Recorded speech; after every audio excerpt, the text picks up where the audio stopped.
Elon Musk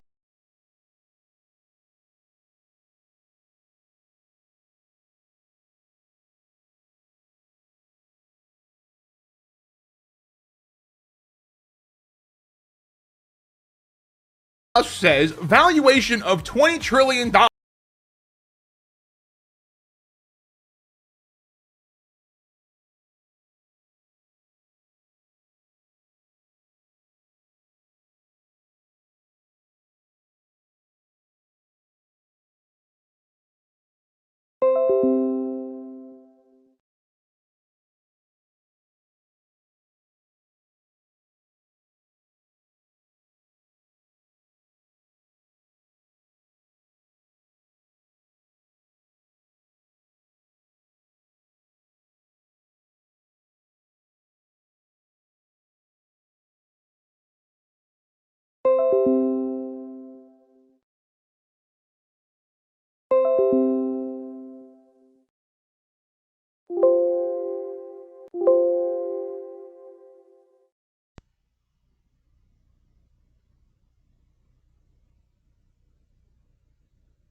Dollars for Tesla.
Tesla is possible, but, and then but is basically the fact that Tesla has been down year over year every single quarter. Like literally every aspect of their quarterly report is down except for cash, and I think that's Bitcoin. I think Bitcoin went up, and that's what that is. Elon Musk desperately wants Tesla to be valued as this insane company, but it's not actually doing anything to get that evaluation. Like, it's not selling cars because those are down. And then when it comes to the Tesla Optimus bots, the design that we've been seeing is not even going to be the design that's shipped to people. There's going to be a new design that no one has seen that's supposedly going to ship soon, which I'm going to say is probably not going to happen. Now, Elon Musk himself is not entirely delusional about the evaluation of Tesla. He realizes $20 trillion is a lot. So he warned investors that there may be a rough few quarters at Tesla. And to kind of translate that from Elon Musk to normal person speak, if Elon Musk says there may be a few tough quarters, he literally means like maybe 10 years. Who knows? Like, this is the same guy who literally promised full self-driving every single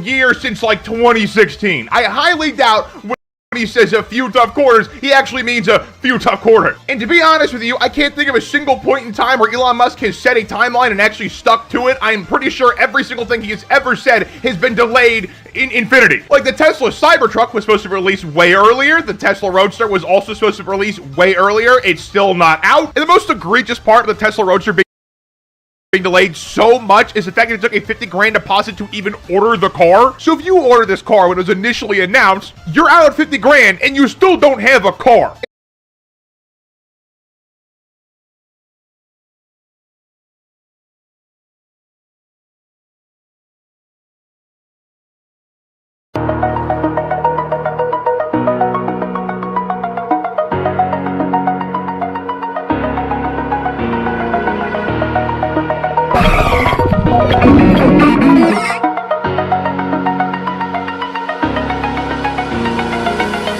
You're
I'm following your lead, I'm following this feeling, conquering this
my heart rages around like an ocean in my head, because there are so many things that I left unsaid.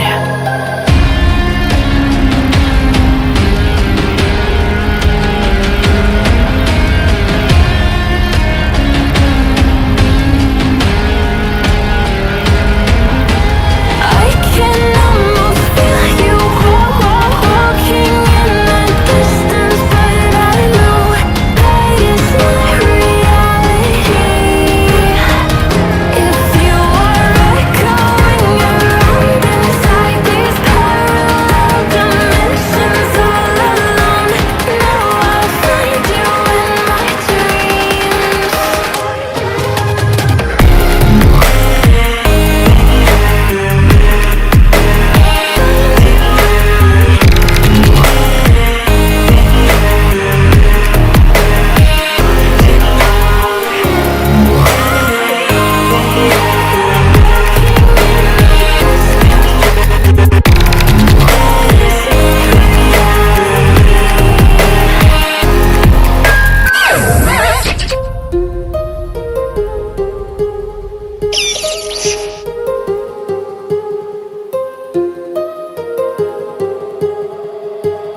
Before we begin, I just want to shout out my friend Logan for doing the pixel art for all the items that I created. Anyways, let's get into it. Seems like as time has gone on, Game Freak is getting really good at two things. Absolutely breaking game balance by introducing more and more overpowered Pokemon,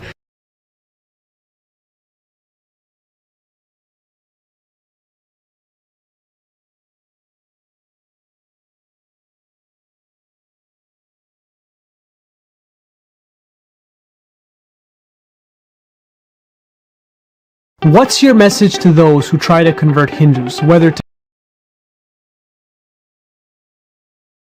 Christianity? मेरी height है 172.5 centimetre, that is 5 foot 8 inches और मैं करने जा रहा हूँ 30 days height increasing challenge. इन 30 दिनों में मैं आपको बताऊंगा कि कैसे मैंने पिछले 4 महीनों में सिर्फ 2 चीजें करके अपनी हाइट 5 फुट 6 इंचेस से 5 फुट 8 इंचेस कर ली। बाय द वे ये मेरी पोटेंशियल हाइट भी है और साइंस की माने तो आप पोटेंशियल हाइट अचीव करने के बाद अपनी हाइट नहीं बढ़ा सकते। बट गाइज मुझे कई सारे हाइट मैक्सिमम मेथड्स के बारे में पता है जिससे मैं अपनी पोटेंशियल हाइट भी क्रॉस कर सकता हूँ और इन मेथड्स को यूज करके आप 21 की एज के बाद भी अपनी हाइट को 1 से 2 इंच तक इंक्रीज कर सकते हैं। अगर आप वो दो पावरफुल टेक्निक्स जानना चाहते हैं जिससे मैंने अपनी हाइट 169.5 सेंटीमीटर से 172.5 सेंटीमीटर की है तो फॉलो बटन दबाएं और नेक्स्ट वीडियो में मैं वो 2 चीजें रिवील कर दूंगा। और हाइट को लेकर आपके मन में कोई भी डाउट है तो आप कमेंट सेक्शन में पूछ सकते हैं।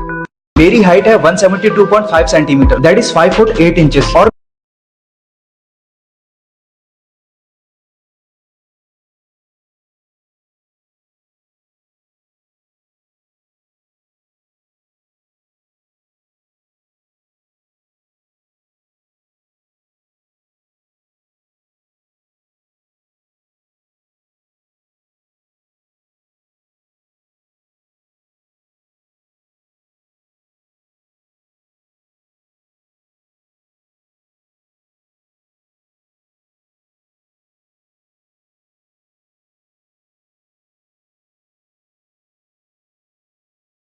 मेरी हाइट 174 सेंटीमीटर हो चुकी है जो कि इंडिया की एवरेज हाइट से ऑलमोस्ट 2 इंच ज्यादा है। और मेरा फाइनल टारगेट क्या है ये जानने के लिए वीडियो को एंड तक देखना। मेरे अकॉर्डिंग 5'7" एंड 5'8" एक डिसेंट हाइट है अगर तुम पंजाब हरियाणा से बिलोंग नहीं करते हो, क्योंकि अगर तुम पंजाब हरियाणा साइड से बिलोंग करते हो तो हो सकता है तुम्हें 5'10" और 5'11" हाइट की कम लगे। सिंपल शब्दों में कहूँ तो आपको हाइट की कमी लगती रहेगी अनटिल एंड अनलेस आप अपने फ्रेंड सर्कल में सबसे लंबे नहीं हो जाते। मैं उत्तर प्रदेश से बिलोंग करता हूँ अकॉर्डिंग टू गूगल, जहाँ की एवरेज हाइट 165 सेंटीमीटर है जो की 5 फुट 5 इंचेस होती है। बट जरूरी नहीं है जिस रीजन में आप रहते हैं वहाँ की एवरेज हाइट भी सेम हो। जैसा कि आप देख सकते हैं मेरे साइड में जो भी लोग हैं उनकी हाइट प्रोबेबली मेरी हाइट के आसपास ही है। सो आई कैन से मेरे टाउन की एवरेज हाइट 5'6" और मे बी 5'7" हो सकती है। अब बात करते हैं कि मेरा फाइनल टारगेट क्या है। मुझे स्टार्टिंग से ही एक टॉलर हाइट पे मॉन्स्टर फिजिक बिल्ड करनी थी, इसलिए मैंने सोचा है कि 5'10" और 178 centimetre should be the best height for me, क्योंकि किसी भी कंट्री की एवरेज हाइट से अगर आप 3 इंच ज्यादा लंबे हैं तो आप टॉल लोगों की कैटेगरी में शामिल हो जाओगे। मेरी हाइट 174 सेंटीमीटर हो चुकी है जो कि इंडिया की एवरेज हाइट से ऑलमोस्ट 2 इंच ज्यादा है। मेरी हाइट है 172.5 centimetre, that is 5 foot 8 inches और मैं करने जा रहा हूँ 30 days height increasing challenge.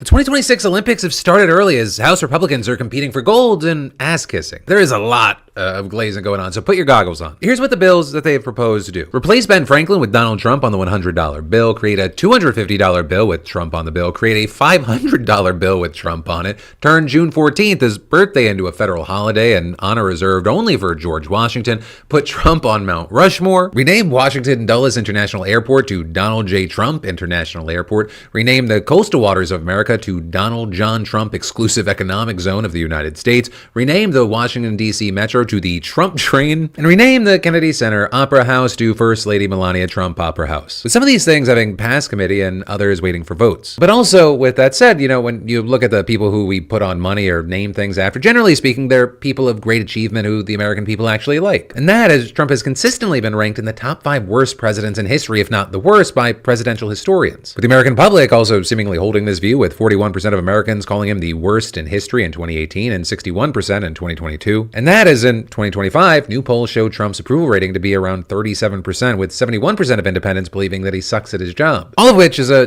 tough break for Jeffrey Epstein's old buddy, President Trump. मेरी हाइट है 172.5 centimetre, that is 5 foot.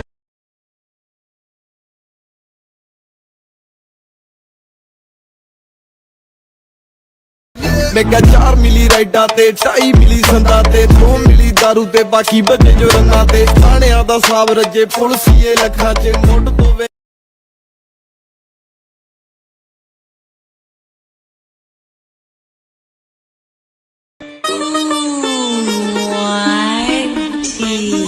What's up my gang? Welcome to hood. Fully chillin', gonna take one the door. Make a gang send it and it's the future of you. You're young, what's up? We love you all on the board. What's up?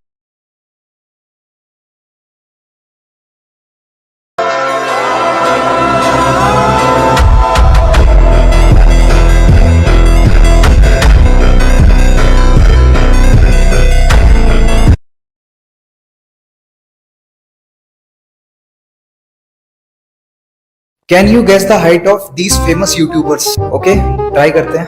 Bhuvan Bam 5'11", Ashish Chanchlani 5'11", Carry Minati 5 foot 5 inch, Harsh Beniwal almost 5 foot 5 inch Carry के बराबर ही है। Next is technical Guruji 5 foot 10 inch, then Saurabh Joshi 5 foot 6 inch और लास्ट में है यूकी 07, इनकी height है 5 फुट 7 इंच। नेक्स्ट आप कौन से यूट्यूबर्स की हाइट जानना चाहते हैं? कमेंट सेक्शन में कमेंट कर देना।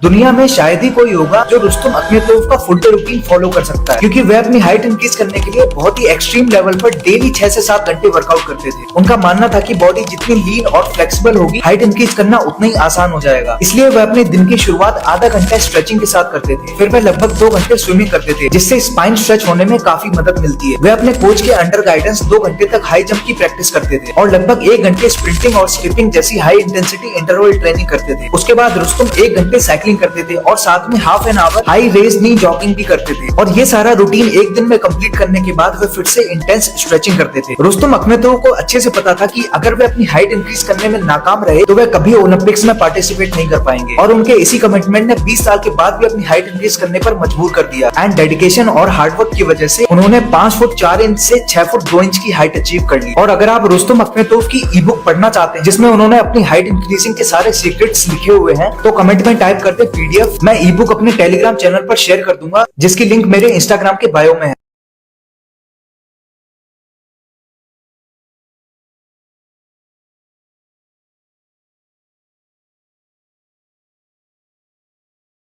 ये है 18 साल के बाद हाइट इंक्रीज करने का सबसे बेस्ट तरीका। आपको बस मैक्रो फ्रैक्चर्स क्रिएट करने हैं, फिर बोन को स्ट्रेच करना है और सो जाना है। एंड इस मेथड से आप 2 to 5 सेंटीमीटर्स तक अपने लेग्स को ग्रो कर सकते हैं इवन आफ्टर एज 21। तो जब हम कोई भी फिजिकल एक्टिविटी या स्पोर्ट्स खेलते हैं जिससे हमारे लेग्स पर टेंशनल फोर्स पड़ता है, तो हमारी लेग बोन्स में छोटे छोटे होल्स क्रिएट होना स्टार्ट।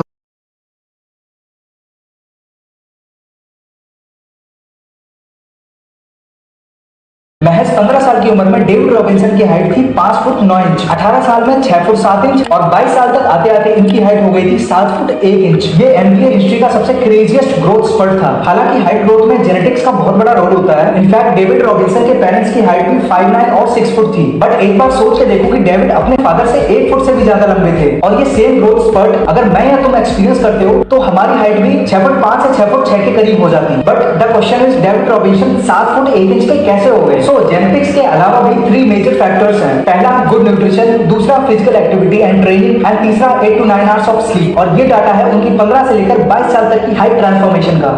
महज 15 साल की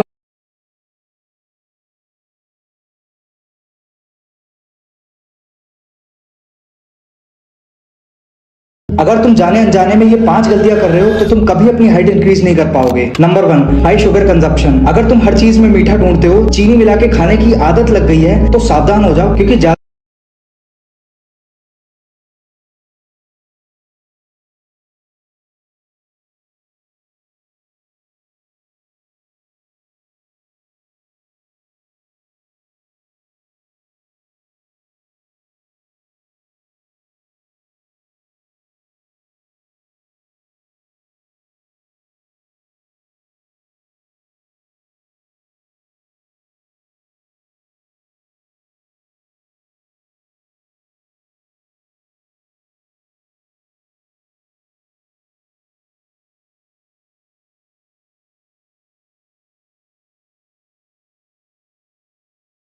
powered Pokemon, and turning abilities into items.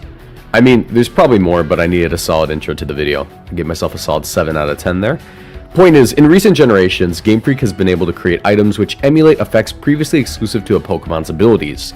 Some recent examples include the Clear Amulet, which effectively is just Clear Body, the item, and the Covert Cloak, which is just an equipable Shield Dust. Also, have you ever heard of the ability Shield Dust?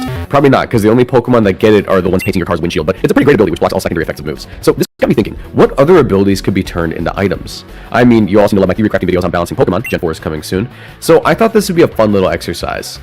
If you enjoyed this video at any point in time, be sure to like and subscribe. As a matter of fact, you should really just subscribe right now because we have a playlist full of content just like this that you can watch once this video ends. And if you think you're subscribed, do me a favor and double check because a lot of my viewers actually aren't. With that, let's get into the video. Also, my voice is a little different. I did 2 nights of karaoke in a row. I'm a little hoarse right now.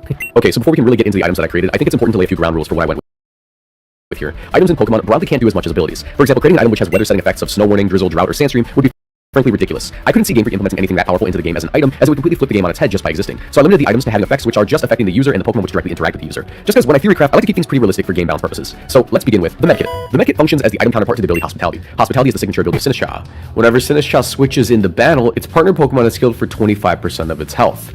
An ability which has been proven to be powerful next to the likes of Iron Hands, Archaludon, and plenty of other bulky offensive Pokemon. Keeping your Pokemon healthy enough to take just one extra hit can be enough to turn the tide of a battle, and being able to switch in to heal a Pokemon means that the healing will go before even the highest of priority moves like Extreme Speed and Fake Out. Obviously, having unlimited uses like Sinistcha's ability would be far too strong of an item. So this item functions only once per battle, and only if the partner Pokemon is below 100% HP at the moment the holder switches into battle. On top of that, I decided to switch it from 25% to 33% since it's a one-time use. Some Pokemon I could see functioning well with this item are Pokemon which have solid bulk on their own and good support moves like Rage Powder and Fake Out. I'd argue that one of the most powerful users of this item would have to be Amoonguss. As a Pokemon which already has the potential to heal its partners with Pollen Puff and has the ability Regenerator, Amoonguss would be able to switch into battle to instantly heal its partner for 33% of its health once and threaten to sleep Pokemon or redirect moves into itself to keep the partner even more safe. And while Amoonguss might miss the longevity provided to it by holding a Citrus Berry, it would still be able to switch in and out of battle to recover health with its ability Regenerator. Another possible user would be Gothitelle, who could not only switch in to heal the partner and threaten Fake Out, but combining this with the ability Shadow Tag could mean that one of the opposing Pokemon is ultimately pinned for a knockout on the following turn. As powerful of an item as this may be, it comes with a massive cost to run it. There would be some games where you get the full 33% healing to the partner and end up in a winning position, and there would be some games where you end up ultimately just healing a little bit of sand chip damage, making the item useless, and thus making you wish you equipped an item which actually did something every game. It would certainly be an item which rewards players that are the best at keeping good board position. Speaking of good board positioning, you know what really makes that hard to achieve? Urshifu. These dudes break every single rule in the game. Not only do they hit through Protect, but they always crit the target with their signature moves Surging Strikes and Wicked Blow. On occasion, smart players have employed Shell Armor Pokemon as a way to wall both of these Pokemon, since their signature moves actually don't deal tremendous damage if they don't get that guaranteed crit. Shell Armor isn't considered a great ability as outside of very specific moves, it's a purely preventative measure by stopping that minor critical hit chance. But surely turning it into an item in an environment plagued with the crit bears is enough to make the effect useful. So let's introduce the Lucky Shield. All this does is prevent critical hits on the user, opening the doors to more Pokemon effectively becoming walls for some of the most busted Pokemon in the game. You might believe that this would cause those Iron Defense Body Press Pokemon to become far too strong as you wouldn't be able to crit them anymore, but you need to realize that running an item to prevent critical hits means that these Pokemon would miss out on any recovery from leftovers or citrus berries, relying on a partner Pokemon to keep them healthy or dedicated recovery moves that they run on their own moveset. Some solid candidates for this item would be Pokemon which already resist Urshifu's close combat but are susceptible to taking neutral or super effective damage from their signature moves. Top of my list has to be Landorus Therian. Not only can it switch in on close combat, but after an Intimidate, Surging Strikes without any critical hits like a wet noodle. Moltres would also get tons of value out of this as it could possibly burn the opponent with Flame Body, reducing the damage it takes even further. Point is, a lot of what breaks Urshifu is its guaranteed critical hits, so why has it been 2 full generations and we still can't have an item to block them? I mean, we even used to have a move called Lucky Chant, but in Generation 8 with the culling of lesser used moves, we ended up having a solid answer to Urshifu just get removed before the Pokemon was even created. Speaking of Generation 8, this was the gen that introduced us to 2 new abilities which were direct counterplay to Redirection in all of its forms. Propeller Tail Barraskewda and Stalwart Duraludon were able to ignore the effects of Follow Me, Rage Powder, and even